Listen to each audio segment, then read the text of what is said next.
आचार्य श्याम सुंदर गौतम जी महाराज द्वारा आयोजित कथाओं, भजनों और सत्संगों का श्रवण करने के लिए फेसबुक, यूट्यूब और इंस्टाग्राम पर फॉलो करें। जो सनातन धर्म है, अन्य धर्मों में तो सिर्फ अच्छी बातें हैं, लेकिन सनातन धर्म केवल मत्था टेकना, धूप बत्ती तक सीमित नहीं है। ये आर्ट ऑफ लिविंग है। कैसे? अन्य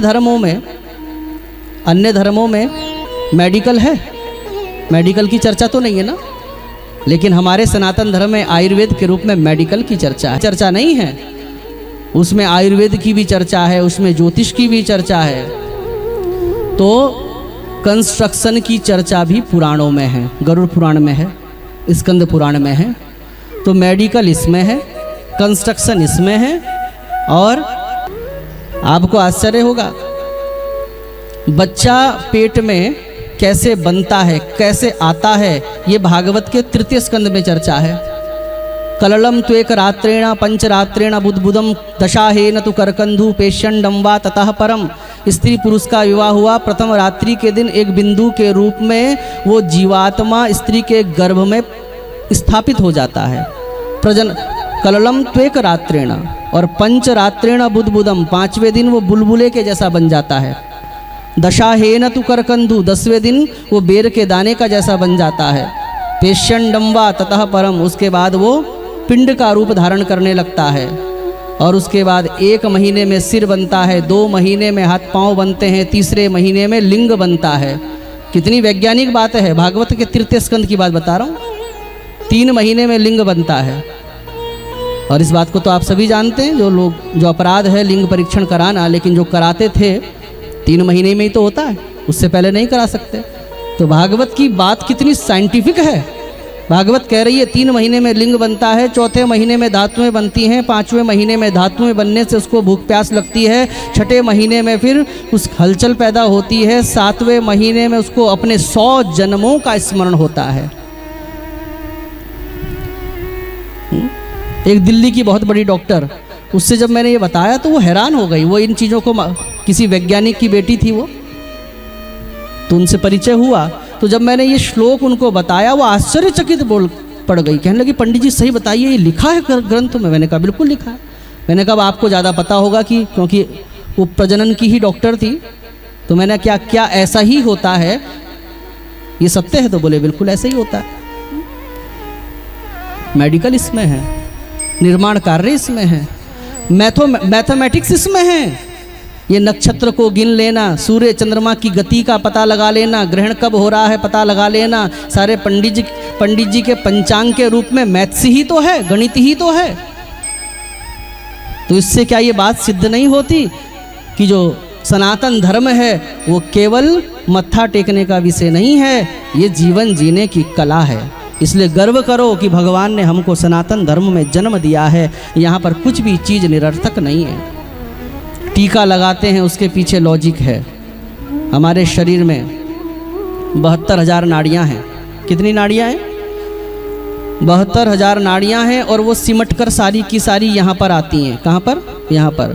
फिर यहाँ से 3 भाग में डिवाइड होती हैं। ये जंक्शन है, जंक्शन, जहाँ से अलग अलग जगह के लिए ट्रेन जाती है।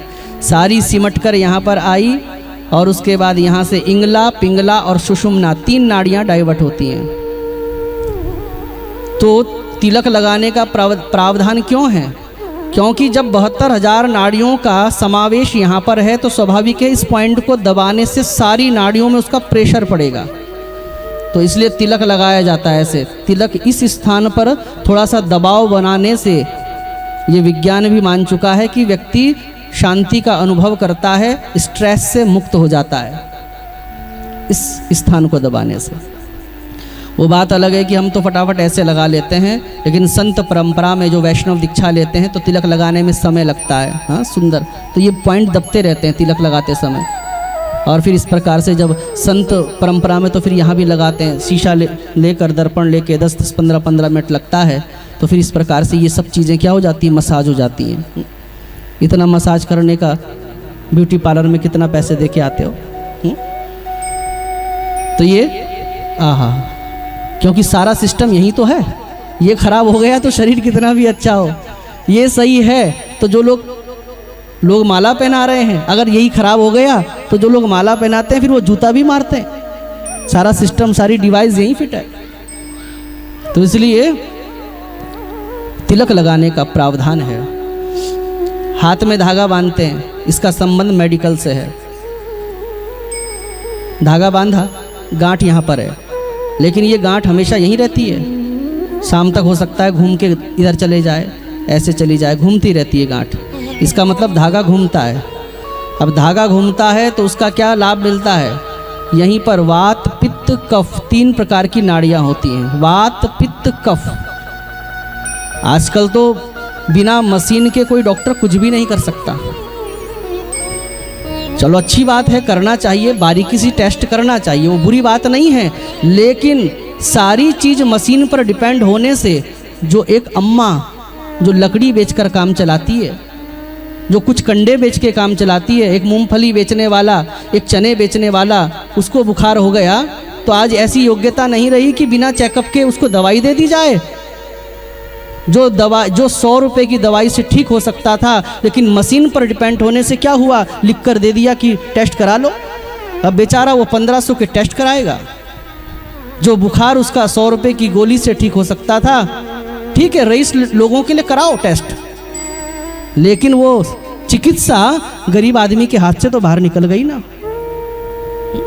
क्या होगा? तो पहले के डॉक्टर केवल यहीं पर वात, पित्त, कफ इन 3 नाड़ियों को दबा कर ही पता लगा लेते थे कि बुखार भी है तो कौन से प्रकार का है, जीभ देखकर, आंख देखकर। तो इन नाड़ियों में जब ये रस्सी, ये धागा जब घर्षण करता है तो उससे कहीं ना कहीं हमको स्वास्थ्य का भी लाभ प्राप्त होता है। कान में पंडित जी जनेऊ डालते हैं। मेरी बात पर विश्वास नहीं है तो ठीक है, अमेरिका के रिसर्च पढ़ लो। कान पर जब जनेऊ लगाते हैं तो ये पॉइंट दबता है, और जो यहाँ की जो एक नस होती है उस नस का संबंध गुदा द्वार से होता है, जो हमको मलमूत्र त्याग करने में सपोर्ट करती है, जिससे कि उस गुदा संबंधित बीमारी, बवासीर आदि इस प्रकार की जो भी गुप्तांग संबंधी बीमारी है उसकी परसेंटेज कम हो जाती है। जनेऊ लपेटने का साइंस है। तो हर चीज के पीछे विज्ञान छिपा है।